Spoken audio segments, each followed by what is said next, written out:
What's up guys, Jeff Cavalier, AthleteNext.com. We continue our popular band exercise series here. Today I'm going to show you how to build a bigger back with just bands. See, a lot of times people think they're screwed when they're training at home and they don't have access to a gym, but I'm telling you, if you have a couple of these here, you're going to be able to train your back well. And not just your back, but I mean your whole back. See, because there's a lot of different areas of your back that are important to train. We want to hit the width of your back with the lats. We want to hit the mid-back thickness with the mid-traps and rhomboids. The upper back thickness with the upper traps, and of course we want to stabilize and support it all by strengthening our lower back. Guys, let's start breaking them down area by area, exercise by exercise to give you the best of the best. Alright, so let's start with the lats because most people focus on building bigger, wider lats. Remember, we can train them two ways. We can go up and down, or we can go horizontal pulling motions front to back. Well, when we talk about up and down, the staple exercise is always going to be the pull-up. So what we can do is we can either make it easier or harder. If you want to make it easier, you put the band around the bar and you simply step into it like this, and this is going to unweight a percentage of your body weight, right? However much resistance the band provides will assist you with that much and performing the exercise that much easier. Or you could do this and simply weight up a backpack or throw a bunch of heavy things into a backpack and anchor the band to it and then step into it and put the band around your neck. Now you've got a resisted pull-up. When it comes to building a bigger back, don't underestimate the importance of overloading, and bands can absolutely provide overload if utilized the right way. All right, so sticking with the basics here, guys, you've got your vertical pulling down. What about your horizontal pull? Well, you want to substitute for the barbell row, you take the band. But what most people do wrong is they either grab just one end of the band or they don't provide enough resistance. And it's easy to do because all you have to do is place it under your feet and take a nice wide stance. What that does is obviously increases the tension on the band. But here's the better part. Don't just grab one band. Reach down and grab both of them. You can see with the anchor point dramatically shortened now, the resistance of that band has increased considerably. Is it a complete replacement for a barbell row? No, but when all you've got is a band, it's an incredible way to create overload in that horizontal pulling direction. See, now while a lot of us will stop right there and focus solely on pulling up and down vertically or front to back horizontally, the real magic actually happens when you do something in between. Transverse plane pulling, and that's what this exercise does. This is the high to low kneeling banded row. And what this provides us with is an opportunity to take that band way out in front of our body and then pull it all the way back, down, and around the back. One benefit we get here from bands is that we can continue to pull even an extra inch, which is going to provide an increase in resistance. The other reason why this works so well is because of those fibers of the back. Realize they don't just run straight up and down or side to side. They do run in this southwest to northeast direction. That means if you follow the fibers like I always tell you to, rotation is the key.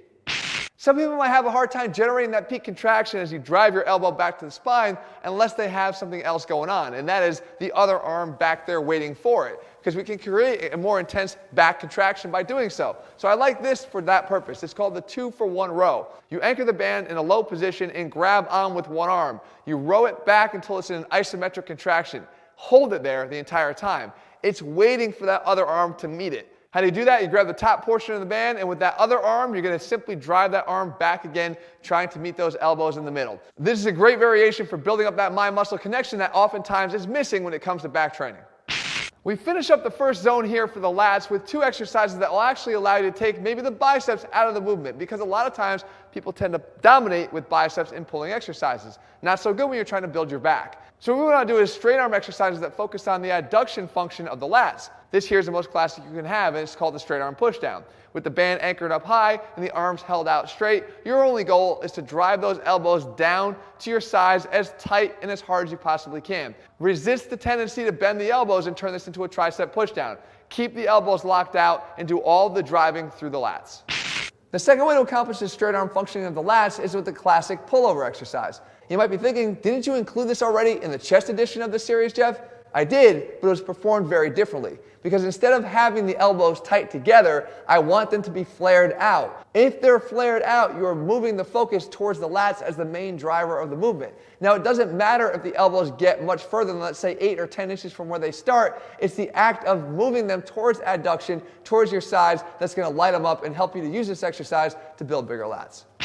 So if limiting yourself to a single vertical and horizontal exercise wasn't bad enough when you're trying to build bigger lats, skipping zones altogether is a really bad idea if you want to build a bigger back, especially with bands. But that's where bands come in really, really effectively, because I'm going to argue this exercise here that targets the second zone is one of the most effective you can possibly do, and it's really best performed with bands. This is called the Zeus row, and it hits that zone 2 middle and lower traps unbelievably.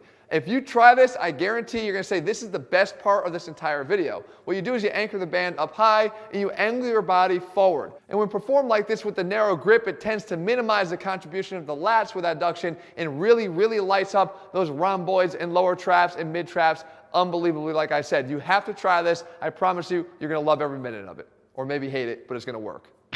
So can I show you something cool, guys, when it comes to bands? It's not just the type of band you're using, but how you anchor the band that matters. So if you really want to hit the mid-back, realize that the closer our hands are to each other, the more we're actually going to limit the ability to pre-stretch that area. Because if I wrap it around something narrow here, my hands will start and finish in this position. But if I were to take it around something much wider and take that left over right, right over left grip, which is going to protract the shoulder blades, which gives you that good pre-stretch on the mid-traps and rhomboids. This exercise will do just that. It's the wraparound row. You can see that by widening my feet out, I create that wider anchor point. And by doing so, I can take that right over left, left over right grip and apply that same effectiveness to this exercise. It's a great way to target an area that, once again, doesn't get hit often enough, and bands give you a great opportunity to do it well. Which brings us to our third zone, and we're going to slide up the traps a little bit now to focus on those upper traps and that thickness in the upper back. And this here is just a classic banded shrug. And once again, you can see that we can shorten the distance between our hands and the anchor point. And that's where the tension really, really increases here. Guys, remember, no matter what band you buy, there's going to be a variation in the amount of tension it can provide. It might tell you from 60 to 120. Well, we're talking about maxing out the tension of the band when you perform it this way, and most importantly, maxing out the tension for the purpose of helping to actually grow those upper traps of yours when you don't have dumbbells or a barbell. Now guys, I'd stand on my head if it meant getting you to do face pulls, but thankfully, I don't have to, because that's a little dramatic, and by now you should know you got to do your face pulls. But what you can do is lay on your back and do this, and this is a laying face pull. And the laying face pull, it gives you an opportunity to do the same thing, to build up those muscles of the upper back and also the rotator cuff and scap area, but it gives you a good target. A lot of times people will struggle with making sure they get their hands back far enough. And what you do here is you just simply drive them down towards the floor as far as you possibly can. It gives you that end point for making sure that you've gotten that complete contraction of these key muscles. Hold it for 1 to 2 seconds at the bottom of every rep, and I promise you, you're going to fall in love with this version of the face pulls, just like I hope you love every other version of the face pull.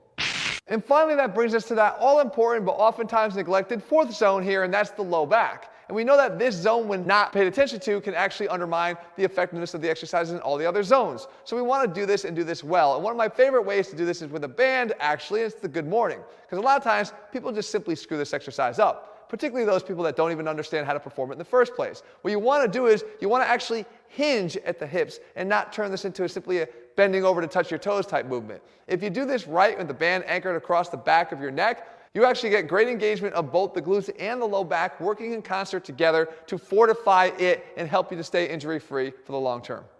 And that brings us to one of my favorite ways to train the low back, and that's actually more of a multi-zone exercise. We call this one the Superman press out. What this does is it actually engages the entire posterior chain. You anchor the band around your feet and you simply crawl yourself out into this position. Now what we do is we lift our whole body up, thighs off the ground, chest off the ground, to activate the low back and the glutes. But we travel all the way up that posterior chain by engaging those lower traps, by reaching our arms up overhead at the same time. This is going to be one of your favorite exercises to do if you never did it before. As a matter of fact, it might actually trick you into performing low back exercises because you have so much damn fun doing it. So there you have it, guys. No gains to be lost because you're training with bands. If you want to continue to build your back up, you've got the right exercises now to get the job done. If you're looking for others in this series, guys, make sure you check out the chest edition and the shoulders edition, which I'll link for you at the end of the video. And if you're looking for step-by-step plans, guys, we have them all laid out for you over at athleanx.com. Leave a comment below. Let me know what you want to see next in this series. And if you haven't done so, make sure you click subscribe and turn your notifications so you never miss a new video when we put one out. All right, guys, see you soon.